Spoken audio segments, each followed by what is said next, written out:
All right, welcome back to the Evolution with Mac and Jenn podcast. My name is Jen and this is Mac. And what are we going to talk about today? Okay, so today I'm going to talk about a topic of the past, and actually it's a thing. When I had a big business failure, got sued, didn't even know I was being sued at the time. But there's this thing that happens sometimes when people start to look me up, and they're like, oh, what's going on here? Like, this person's a fraud, or things like that, because it looks pretty bad. And what's even worse is when a friend of the person that I'm working with brings it to them of like, this guy's a scammer or whatever, or a relative, or something of that sort. Okay, let's wait for a second. Okay, so hang on. Okay. Okay, so you were married. Yep. Yeah, you were married before, Yep. and you and your ex-wife had a business together, Yep. right? Yep. And so what happened with the business? Like, what are you referring to? What's So we had a coaching business where we were training coaches, and it got big, and we were working on all these projects and everything else. And at one point, there were some accounting issues, and it caused a disgruntled. And I'll go into the details on it. But basically, we got sued. Somebody, a blogger, saw it, wrote a pretty much a piece of slander very well, did a very good job on slandering. And then it was picked up by the New York Times, the Daily Mail, and it went global pretty much overnight. And like at this point, I didn't even know that I'd been sued. I never did get served any kind of papers or anything, but my reputation was completely smeared. And then it continued to just wipe out the business completely, which meant all the projects failed, all the investors lost their money, all those things happened. And it just turned into a big, ugly thing. Right. So does that answer kind of the question? Yeah, that does. Okay. Just So just a little background there. yeah, so I'll go on to kind of give a little more detail on kind of just to, hey, yeah, this is what it is. This is where the failure was. This is what happened, and we'll just kind of go from there. So in about 2013, I had met my ex-wife now at the time, got married, and our business began to blow up. Right, went from, I think she, at the time when we met, she was trained. She kind of had a business training coaches in a specific type of technique, and then helping coach, and then I came in, and we went from like less than 100 people to pretty much 3,000 clients over the next couple of years. But we were working on a bunch of projects trying to get the message out, trying to train coaches, and so we had, like we were launching a TV channel, because this is back in the day when you still had TV stuff, and had, I don't know, like I think over $1 million invested in it. And then we had retreats or trainings around the world, and brought a bunch of people in, and we had French coaches, and Canadian coaches, and like all these people everywhere. And it was very moving very fast, very big. And we hired a guy that I probably should have vetted better. That was our accountant, and I told him how to set it up and what to do, but I never checked on it. And our salespeople made really good commissions to bring us people to help close them, to show them the technique, and then we would train them from there, and show them what to do. And so what happened was, I think part of it was we were paying them too well. So when the money didn't show up that they were supposed to get paid, they didn't say anything. And I don't care who you are. If someone tells you they're going to pay you and you don't get paid, you need to address the problem, because we didn't even know what was happening. And this happened for 3 months. Of the commissions weren't getting paid by the guy that was helping with the accounting, and was supposed to make the payments. And when you don't pay your salespeople are the craziest people on the planet, right? They're like your prima donnas, the crazies, whatever. And they will gossip no matter how much training they have. Like they get weird and whatever. So any business owners out there, if you have salespeople, you make sure you take care of them, because they all deserved it. They all were supposed to get paid. They were all told to get paid. But what actually happened was, our accountant, and I there is some blame on the guy's shoulders for this, but ultimately it was my responsibility to make sure it was being done. It wasn't being done. It was too much, more than he could handle. I don't know. It just was crazy. But so I'm not trying to unload this on any individual other than myself. And what would happen is, we would say, how much money is in the account? And I had told him beforehand, I said, okay, when this money comes in through this method or this method or this method, it needs to come into this account. And then I want you to take the commissions from the sales and move it into this account so that the salespeople are always paid. That was my instruction to him. That never actually happened. He kept it in one account. And so then it got mixed in with everything else. And then we'd say, how much money's in the account? $100,000. Okay, I want you to take and make sure that the 30 or whatever, however much goes to these people, they get paid. And then I want you to take 30 and spend it on marketing, and then the other 20 and put it here, and then pay this. Right. And so it's like boom, boom, boom. And it, like, this was happening daily in cases. And often my ex was also involved in this. She was like, okay, do this, do this, do this. Okay, great. So he'd say that next day, how much money's in the account? Anything? Yeah, there's 20,000 in the account. Okay, spend it on this. Well, he never finished paying everything from the day before. And so the 20 that he said was in the account was just still in the account. It hadn't actually like, he shouldn't have said there was 20 in the account. He should have said there's zero. Right. So then that meant somebody wasn't getting paid that we instructed to pay, but he never actually told us what was happening. And so this continues. And so a lot of salespeople aren't getting paid. Their failure was they weren't saying anything about it. And yeah, again, I can be the asshole that didn't pay him. I'm like, it is what it is. I'm fine with that. But you cannot be somebody that works for someone and continues to work for someone without getting paid, without saying anything. That's on you. You're a stupid, like, idiot if you think that's appropriate in any way. I mean, even though it was my failure in that point, like, yeah, okay, you can blame me, but please do not ever, ever, ever have the expectation, because you don't know if in our situation we were clueless to our fault, right? And had someone spoke up, we would have caught it sooner. I'm not saying it was their responsibility to speak up on my part, on their part. So it's like, I'm not trying to deflect the responsibility of what I did. I'm just saying, don't do that. That's bad.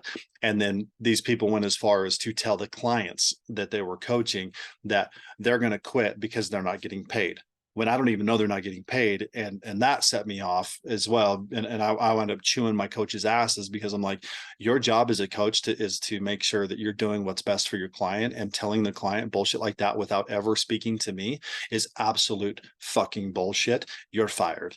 And I'd get rid of them right there on the spot, because it's like, my number one, my outward focus towards the clients are number one. If you pay me, I will do everything in my power to make sure it's taken care of. And so that was an issue. And then when that happened, that tears down the client's ability to have any faith or trust or whatever everything is. So now they paid for something, and now you're destroying it. And so it's like, again, I have to take responsibility for it. Shit, like, this is challenging. And so I'm going through this thing, and then some of our coaches decide that, oh, well, if you have a problem, just call your credit card company. They'll give you the money back. Well, they did this. And then there were a lot of people that were trained. They'd paid, they got trained, they got everything their money's worth. And then they're like, oh, we'll just get our money back. And they call the credit card company. Well, if you don't actually have a refund policy, the credit card company has to give them their money back, regardless of what you say or anything else. And I didn't know that. They didn't tell us that. And so within like a few weeks, I got $280,000 in back charges. So I got no more ability to make money, because my systems are shut down because I can't pay it. These people got what they deserve. So essentially that is stealing. If you got what was said to be delivered, and then you take your money back when you got both things now, that's theft. And so what happened with the so one of my coaches, well, two of my coaches, one of them, and this is a crazy part, this one coach was actually one of the coaches that I learned from at one point, and then worked under me, and everybody was like a 1099 type thing. They were contracted under us. And so they get pissy for some reason. I'm still not exactly sure exactly what happened, but they decide they're going to sue us in a class action lawsuit. And like, we kind of barely even know what's going on at this point. We just figured out that there was a massive problem, brought in another accountant to try and fix it, trying to launch the next project. People at this point are starting to steal from us, do different things, talk like trash talk. I mean, it just goes nuts, right? One of our people even got in our email, said we were being investigated by the FCC, which was the wrong entity altogether. It was just complete bullshit. It was just somebody being destructive. And so the company's getting wiped out at this point. And they sued us, and if you want to, you can Google this. I mean, it is an impressive piece of slander. And the it's you find it under the secret to life coaching. And so we try to remember this. So this lady, these two go to, I think it's one of her, Cherie is her name. I and I'm not, I don't have any hate towards them. Okay. I just want everybody to understand that. I wish them well, like there's no point in having hate towards them. I think it was I don't know. I just don't know. I just don't have any animosity towards them anymore. It just is what it is. It's a lesson learned. But I think it was Cherie's cousin or relative that was a lawyer. So they filed this class action lawsuit or something in Texas. I kind of hear about something, but I don't know. I didn't get served any papers. I have no idea what's happening here. At this point, I'm just on damage control, like kind of like put my head down, just like, oh shit, what am I going to do? Like having to break leases, having to like do whatever I can to mitigate or do whatever, and at this point, millions of dollars are getting lost. My money, people's money, like it's disaster. And this slander piece comes out about how we were running a Ponzi scheme, how we were, traveling all over the world, blowing this money and everything else. Well, the travel was for events. Okay. Like if we were traveling, it was for a specific person, marketing or events, one or the other, because that's just what everything was kind of about growing the business and sending the message. And the property that we leased was a very nice property, but we had people that worked for us living there. We did our filming there. The vehicles that we drove were nice, but not, they were within reason of a company managing that much money. Like we were the CEOs or the people running the business. It was within the realm of salary, I guess you could say. Probably less, to be honest. So yeah, it looked like we were doing all this crazy stuff, but the day that everything stopped, everything was broke. Like there was no money. We'd paid all the money out to the companies supposed to be doing the marketing, supposed to be launching this and this and this, and now we're having to break contracts with them because we can't afford to continue paying. So it looks like there's these people traveling everywhere in the world and doing all this crazy, amazing, awesome stuff, and they're fucking everybody. That's what it looks like to the outside world. Internally, it was work nonstop. Go. I mean, I spent more days traveling to events in a month.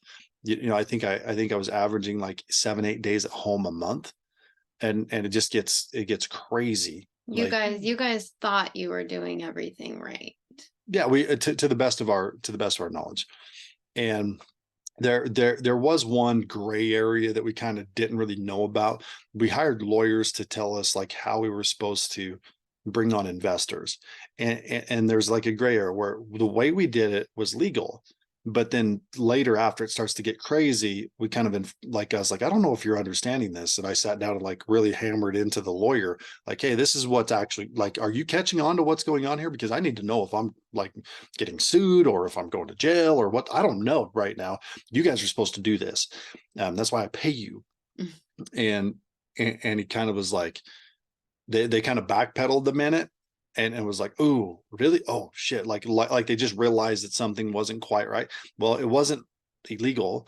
It was just like, if you're doing it in this way, it's good to only have like 6 or 7 investors, not tens or hundreds. And we had probably over 100 altogether, but they were different projects, so maybe not. So when you get that many people, it's very easy for the government to come in and shut you down and then like look through it and see what's happening. Whereas if it's 5 or 6 people, it's pretty easy to handle and deal with. And so it's legal, but it's gray on how many people. And if you talk to anybody now, they're like, don't go over like 6 people because you're just asking for it. Because when you get that many people involved, the government's going to be like, what are they doing? And then they'll just come in and shut you down. And then when the government comes in, trust me, no businesses rarely ever survive a receivership, and they never thrive ever, right? Like so it's a very challenging thing, but it was to such a point where it was like, no, there was no ill intent, there wasn't anything, and there's no money, so nothing ever happened. Like I said, I never even got served. But this lady, she picks up the story. Yeah, so yeah. So the blogger, let's talk about the blogger. This lady called Cosmic Connie. Okay. And if that doesn't kind of speak for itself, then I don't, maybe you should think about it. But Cosmic Connie somehow gets the lawsuit, I guess, or something. Now, I, I would guess, this is just a guess, that in the heat of the moment and everybody's all riled up thinking that something's going to happen, thinking that we got all this money, that they're going to get something back, so they're going to sue us to get something. I don't know. They, there was about $5.5 million that went into projects that got lost all through this process. They sued us for like 20 or $30 million. Something insane. But they didn't actually sue you. Yeah, they filed a lawsuit. Oh, okay. But they never served. Got it. Because I think once they did it, then they figured out, oh, they're actually broke. So then no one's gonna chase it. But this lawyer, her relative, thought, oh yeah, well, I'm gonna make myself big on this. Let's do it. Yeah. So then typically what happens in these scenarios is they will instantly attempt to discredit the opponent. So my guess is that the lawyer got a bunch of information from them. They fabricated a good story and then went to a source that would publish it.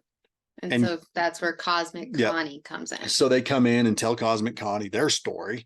So she might have thought this was 100% believable, right? And then she attached one of my mentors' names to it that was going to jail for contempt of court. Right. Like the government threw him in jail for contempt of court because he didn't stop selling something that they told him to stop selling, even though they at the end of the day, they can't legally tell him to stop selling what he wasn't selling. But the fact that he didn't follow the judge's order to stop, they threw him in jail for 10 years. So that's how messed up the government is. So now his rap is being wrapped up with my rap, and it looks like this big, ugly mess. This ugly scam. Yeah. So scheme you guys are all looks like a scheme. And like, if you guys don't know what a Ponzi scheme is, a Ponzi scheme is where you keep taking in people's money and use that money to pay people out. Right. Like that's a Ponzi scheme of where there's no actual product. It's just a story. And Cherie, this lady that sued me, she was the coach. She is the product. So how she accused me of running a Ponzi scheme, it's like, you're an idiot. Like, you don't even know what a Ponzi scheme means. Right? Okay, like, so Cosmic Connie picks it up, writes this article. And so if you Google it and see this fabulous slander piece, that's her doing essentially. And then the New York Times, which I don't know if she sent it to him or whatever, but this all happened in like a week. Basically calling you and your ex-wife a scam artist. Yeah, scam artist, Ponzi scheme, all this stuff. So saying stuff about you that negative stuff just about pure slander. Yeah. Yeah, like I could probably sue her if I wanted to for defamation of character. So the New York Times gets it, they publish it like right away. The Daily Mail publishes it. Like this all happens within like less than a 2-week period of the whole figuring out the crazy what happened. We're trying to fix it. They sue us. This gets published, and it's just like, okay, like I don't know what to do here. Maybe crawl in a hole somewhere, and what precedes this is absolute like downsizing into a tiny little 2-bedroom apartment to the point where like the guy wasn't even paying our power bill. So at one point our power gets shut off. I don't even know that the bill's out there. I have to like beg people for money to get the power turned back on. Like it's some of the lowest points ever. And I just take it as a learning lesson and a blessing and just keep moving forward. But that is like, I don't know if did I explain? Did you hear what I was saying there? Because I don't know. It's something that you kind of don't like to talk about, but it's also necessary to just own it. I think I hear what you were saying. So I think that, so from your perspective, other than, not micromanaging the accountant and other than what the coaches, what everybody said, from your perspective, what do you think, like, why do you think it got so out of hand? I mean, there's like, for the way I see it is I did not properly vet my money guy. Like he was not doing what I told him what to do. My wife at the time told him what to do and he wasn't doing it. and we weren't checking. We just straight up trusted. And Why really, weren't you checking? he wasn't qualified. Well, we honestly just trusted people. There's a lot of stuff that, when you grow in business, you have to know the score.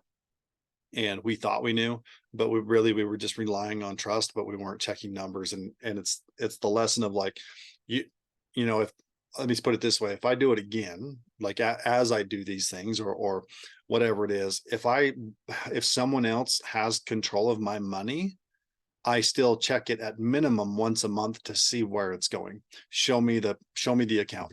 Or I'll log on, and I'll skim through it to make sure, like, what are these charges, what's coming out, what's going in.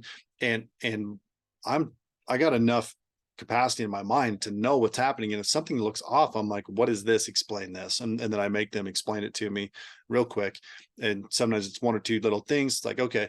And ever since then, I really haven't had an issue with money at all. So it was quite a lesson learned. And the reality is like, yes, it's important to trust people, but it's like, you have to know the score. That's just the basis of all business. And it doesn't matter if it's with your money or your account. It doesn't matter if it's with your salespeople or your marketing or whatever. When you begin to just have faith that something's going to work, no, that's not business. Like, there's faith in the objective of like, I'm going to put this person in charge of something, and I trust that they're going to get it done, but I still need to verify. That's my responsibility, because it's not their business, it's my business. And we just went way too big, way too fast, launching too many projects. None of them were, like, at the time, really, none of them were profitable. They were making money, but they were not a single one was actually profitable. So when one failed, it just began to wipe out everything else in, like, within days. So that was essentially the base. I mean, any other, just pull out anything that we can pull out to.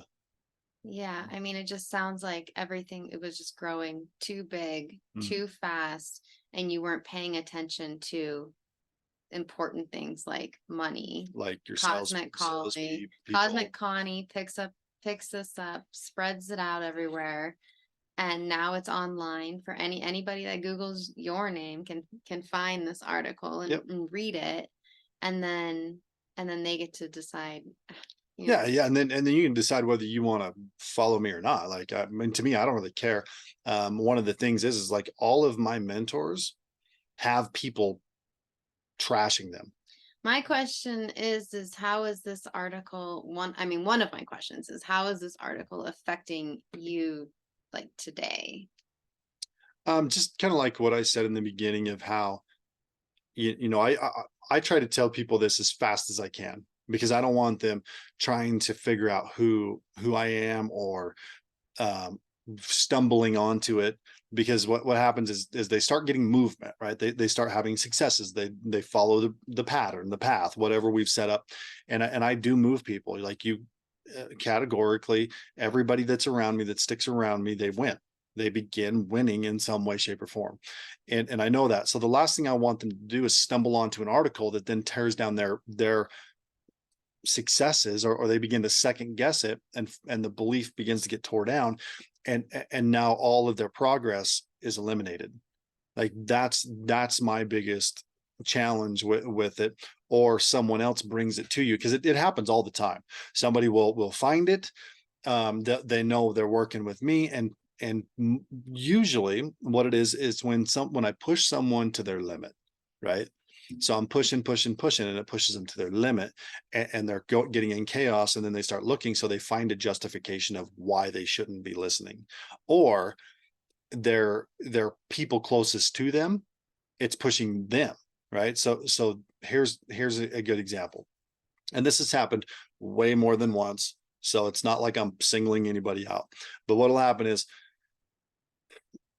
person A is crushing it, right? So they start talking to person B, and they're like, this is amazing, this is what's happening, blah blah blah blah blah, and they tell this person all about it and everything else, and they're trying to share it with them to bring them with them, right? They want them to come with them, and this person's like, oh, I don't know. Well, what's happening is this person is going up, this person's stuck, they're not ready to change, and so this person's trying to lift them up, and they're trying to pull them back down, because it's like, no no no, this is uncomfortable, this, like, you're going to regret it, you're going to regret it. And you look at anybody that's super successful, and it's like, yeah, everybody was against me until I won, and then it was like it was their idea, right? Like that's typically what happens with people. So, person A is over here trying to like, man, you just got to plug in, like, trust me, it's this awesome thing, forgetting to remind them that, like, hey, this guy is totally fucked, like he's done all the wrong things, he's failed in a business, he's cheated on his wife before, he's like, I've done so much bad shit in my life, it is what it is, okay? Like, I'm not running from him, I'm never going to fucking hide it. Like, when I fuck up, I'm just going to expose it. That's what I've learned out of all of my 40 plus years of lessons. Just own it when you fuck up. May I say something? Go ahead. When we first started dating, like we met online, and I vet everybody that before I go out with them, and or right in the beginning there, and I Googled your name and came across the article before you told me about it. And I probably told you pretty quick. You told me pretty quick, I think. But probably in person. I don't remember if it was in person or after our first date. We talked for like a week before our first date, but I think maybe I don't remember if I Googled you before the first date or right after the first date, because I was like, this guy's worth Googling. But I Googled you before you told me about it. And so I read it, and maybe I asked you about it, or maybe when you told me, then you told me about it, and I was like, oh yeah, like, yeah, I read that. Like, and then you went more into detail with it. But my first thought was like, this is interesting. And I didn't, I read it, and I was like, there was some fear that crept into me, because I was like, is this guy like a scam artist? Is he like, who is this guy, right? And I just told myself that I mean, I wanted to get to know you, and I understand that everybody has a perception, and things get said and things get blown up. So like, I didn't want to judge you based off of what I read without hearing your side of the story, and without also like just, seeing. And the more that we go, I trust you, and like, I don't, whatever Cosmic Connie said, I don't even really remember, but like, I don't, I mean, everybody has their own opinion, their own perspective, whatever. And it's like, I also, follow a bunch of other people who have had, stuff said or whatever about them. But I know that in the past, let me think, for example. So there's just other things, like, for instance, I follow Tony Robbins, and a lot of people will say he's a scam artist, or they drink the juice is one thing my dad used to tell me. Are you going to go drink the juice with Tony? Absolutely. And, it's a cult. And I said, yes, if that's the juice, like, I want the juice, give me more juice, right? Like, I want the juice. And so, like, just knowing that, like, everybody says things, but it doesn't, like, I just make my own opinion, and people will say things about Tony, even online. It's like, Tony will advertise something and people are like, he's a scam artist, da da da da da. I'm like, how could anybody, after all this time, he's 60 years old, he's been doing what he does for the last 40 years.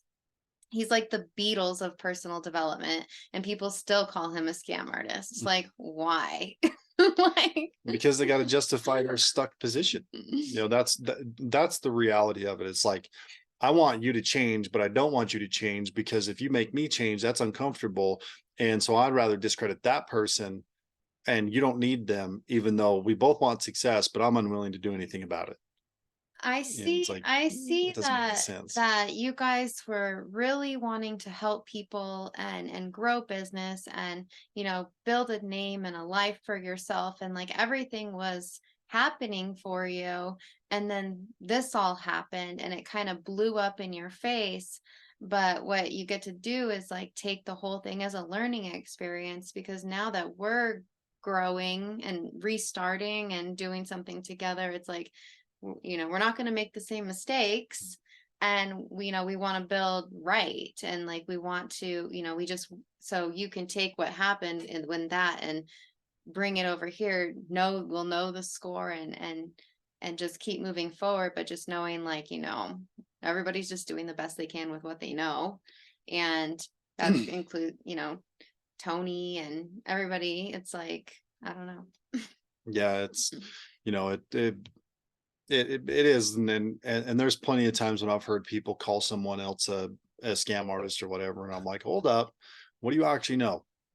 Like, just what do you actually know about this situation? And even when I was a little kid, my cousin sold used cars. Okay, like, man, everybody hates used car salesmen, and they'd be like, "Oh, he's just scamming people, selling people junk." And I'm like, well, I mean, he might have sold somebody some junk, but did he know it was junk? No, absolutely not, because I was in the shop. Like, I knew what was happening. And you buy a car from an auction, you look it over. If it looks good, you sell it. If something's wrong, you fix it and sell. And that's what he did. And so it taught me a lesson of like, you don't actually know what's happening. And if there's anybody ever successful, there's a reason why they're successful. There's some good to learn, but yes, there could be some things that are off. There could be some things that need to be learned inside of that. What is it that you actually need to look at and figure out? And it's this concept of like, what or who are you actually listening to, and figuring out like what's going on. And then when you dig in, you usually find the truth pretty quick, whether somebody actually is kind of, maybe not necessarily. I'll tell you this: there's very few actual scam artists, but there's a lot of people making mistakes. I think it's really easy to call somebody like to use the word scam artist or to put down somebody when you just like when you don't understand. Yeah, Like it's that's why a lot of hypocritical. people will call like network marketing as a scam, Mhm. right? When you don't understand something, it's easy to justify your position in your words by saying that's a scam. And it may not be a scam, it's just I just don't understand. So I'm just gonna call it a scam and chalk it up. Yeah, well, and we all want to protect people. You're right. Like, if we've had a bad experience, we don't, you shouldn't do that. It's just going to cause you pain. Well, maybe they need to experience some pain, like but I get that we want to, hey, like, hey, this relationship you're going after, I can see what's happening. You're just going to wind up having all this pain. Like, that's just my 2 cents, but there's something different. Like, when you really love somebody, you should support them no matter what. Like, yeah, you don't want them to die, but just because they're going to run into some pain, let them. It's like it's probably one of the hardest things for moms to do, to let kids do crazy stuff and try to control them because they're going to wind up getting hurt. And dads are like, they'll learn. It's much easier. But that's the thing, is like, if somebody's making a move on something, if somebody's investigating into like, hey, I want to change, I want to do something different, you're going to have to do something different. So when you're thinking, oh, you shouldn't do that, you should do blah blah blah, my question to you, as the hypocrite or the skeptic, I love skeptics, by the way. I am a skeptic at heart. But I'm not the one that likes to prove everybody wrong. I'm the one that likes to prove everybody right. But I will figure out if you're wrong in the process. If it's right or wrong, I'll figure it out. If you're right, like, it'll be even better for me. So a little bit of a twist on that. But when, like, if you're the skeptic, the question is, what do you actually want? Like, and if you want more out of life, then you have to change. And you thinking that it, like, even some of it, but you think, oh well, I can't, this won't work, or this blah blah blah blah blah. You don't freaking know. You, like, everything that you know right now is giving you your result. So for you to have a judgment on something and without having the results you want, you're a hypocrite. And that's where you have to start being like, I don't know, and actually be willing to take some risk on failure. Because yeah, you might, messed up as it is, you might be one of those people that came into my world that invested a little bit of money and got fucked. I think that calling something a scam or putting that negative energy out there is really just what they would say kind of cursing the field. Hmm. Like don't speak if you don't know. Like And you may think you know, but you typically, usually you don't know. What you think you know is just fear and stories going on in your own head.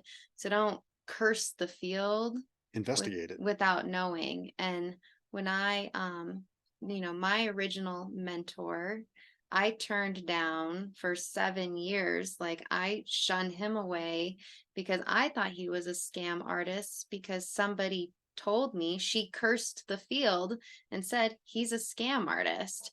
And so for 7 years, I pushed him away. And finally, I opened my eyes and my heart to letting him into my world and become a mentor of mine. And because of that, my life completely changed and I got sober, and like everything has been such a blessing since the day that I said yes to my quote unquote scam artist. Mhm. But for 7 years, with how my friend had cursed the field, I turned him down, turned him down, turned him down. So I could have started this journey a long time ago had she had not said that, or also had I had not listened to her. Like, I believed what she said. Oh, he's a scam artist. Okay, I'm gonna watch. But I realized she was just trying to protect me based off of her perception. But then I got to make my own decision, and once I started, I said yes to my mentor and realized, oh, he's not a scam artist. Like, he's actually a really great guy and he does help a lot of people. Ever since that moment, the lesson I learned was, don't listen to the gossip and what anybody else says about anything without making your own opinion, Yeah. right?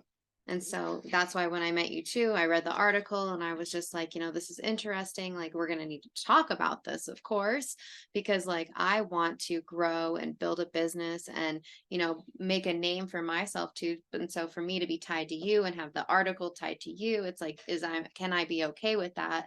And the more I got to know you, I just realized, like, I mean, people say whatever they want to say. And like, if they'll fall in love with us, and the article doesn't really mean anything.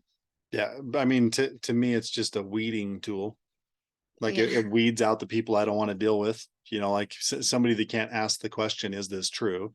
Is probably not the type of person that is going to use my coaching, let alone be a match for what I do and how I do it. I'm very on point to in your face. And so within, a couple interactions, you're going to figure out whether you're in or out. And if you want to be out, you will find enough information to get out. Like there's plenty there. And Henry Ford said, whether you think you're right or whether you think you're wrong, either way you're right.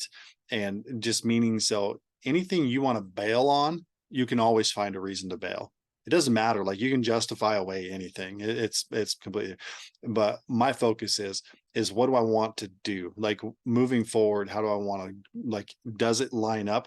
And I'm not going to back down on something because I can't do it. I will just keep going, be like, I may not be able to do this today, but I still want to go that direction. So I may not take that path, but I'm still looking for a path. And maybe it's not with that mentor, maybe it's with another mentor. Like I'm always moving, always growing, becoming a better person. I learned through, businesses. Like I've been an entrepreneur since I was like 6 or 7 years old. I've worked for a lot of people. I stole something once, got caught. Like, that was stupid. Probably, and it's not something I did often, but I fucking did it once, and it was like, what the hell are you thinking, man? Like, just stupid. I cheated once on my ex-wife, and that was it was like, what the hell's going on here? There's something wrong. So like every time these failures, this business failure happened, I've had physical failures, all these things happened. Like, I don't just let it happen to me and then continue to sit on the bar stool and tell the same stories from high school 40 years later. Like, that's not me. It's like, no, this happened. It's like, I use it, I learn from it, I make a jump and a leap. And through these things, and biggest thing that I've, the most recent was just, the absolute courage to just tell everybody about it. Like, not really caring. Some people are like, hey, that's private information, we don't need to know it. And for most people, yeah, but I'm a public figure to some extent, and people do need to know it, because if I don't tell them, they find it, and then it could hurt them, not me. It's not going to hurt me to expose it. It makes people uncomfortable. So what? Like, life is not meant to be comfortable. It's meant to learn. So you go through and you'll like, I'm like, hey, ask me anything. I don't care. I will just tell you. Like it doesn't matter to me. The courage to be honest and expose everything is probably one of the most rewarding things, one of the hardest, but one of the most rewarding things. Because like with as much education as I have around do the right thing, the religious stuff, the personal development stuff, business stuff, all this stuff, and then you mess up and you screw something up, it's hard to own it. Like it's hard to be like, I'm supposed to be the pro and now I screwed it up, now I have to own it. That takes courage. I don't care who you are, that takes courage to do.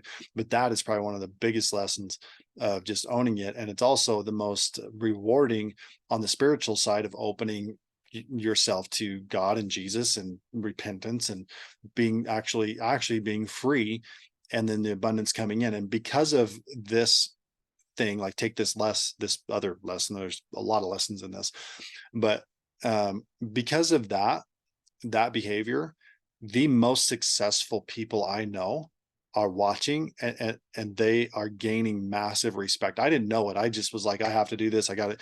And they're like, okay, this guy's for real. Because what a lot of people don't understand is a lot of successful people get judged and they just keep their mouth shut. They're like, we don't need to explain ourselves or anything else. But the 95+% of the wealthy people I know, especially the self-made, 100% of the self-made, they do not, they're not judging you. They're not looking down on you. They want to pull you up. In fact, a lot of them have their hand down, reaching down to try and help people up, and they're just being rejected nonstop. And so you kind of have to ask the question of like, are those people bad, or am I completely fucking missing something here? Like all that, even though I think the government is very controlling and bad, there's a lot of stories there, but I still have to ask myself the question of like, what if they can see something I can't? Now, I don't believe that's the case, but I still ask myself the question, what if this thing that I think is so bad, what if they can see something I can't? I still have to be humble enough to be open to it just in case. And so that's a little bit of the message there. But yeah, if you want to hate me, like I don't care. It's good for you. But otherwise, I hope anybody that finds this, if you're on board, maybe this is what you need to hear to be able to be like, okay, this, like, I'm dealing with a massive financial problem that I think is a disaster. Maybe I could get some help here on like, how did you manage it? What did you do? What's the next step? How do I get out of this? Making the mistake of doing something dumb. Like, we were both drinkers, smokers, like quit those addictions. Like I cheated, made that mistake. Lied a lot of years. I've dealt with masturbation and porn. That was one of the worst ones, hardest ones to deal with. Food addictions like crazy, getting my body in the right shape, like all these different things. Without going into detail, we've kind of dealt with them. And that's why we're good at what we do. We have the experience to help people. So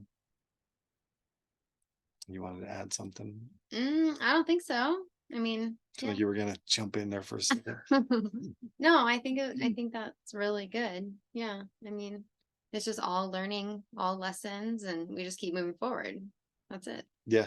And I think exposing it is one of the best things you can actually do. It gives you freedom to, because now if you follow me after watching this, I know I don't have to worry about it. Like I'm free to be me, to help, to serve. I don't have to worry about getting torn down, like, or you getting torn down, because and do not. That's the thing, is if somebody brings this to you and you're following me and somebody's like, did you know he blah blah blah, and just be like, just watch this. Just be like, just watch this because I did. And that will pretty much tell you what I know and the reason why I'm moving forward. And so it yeah, I'm gonna leave it at that. Perfect. All right. All right, ask me anything.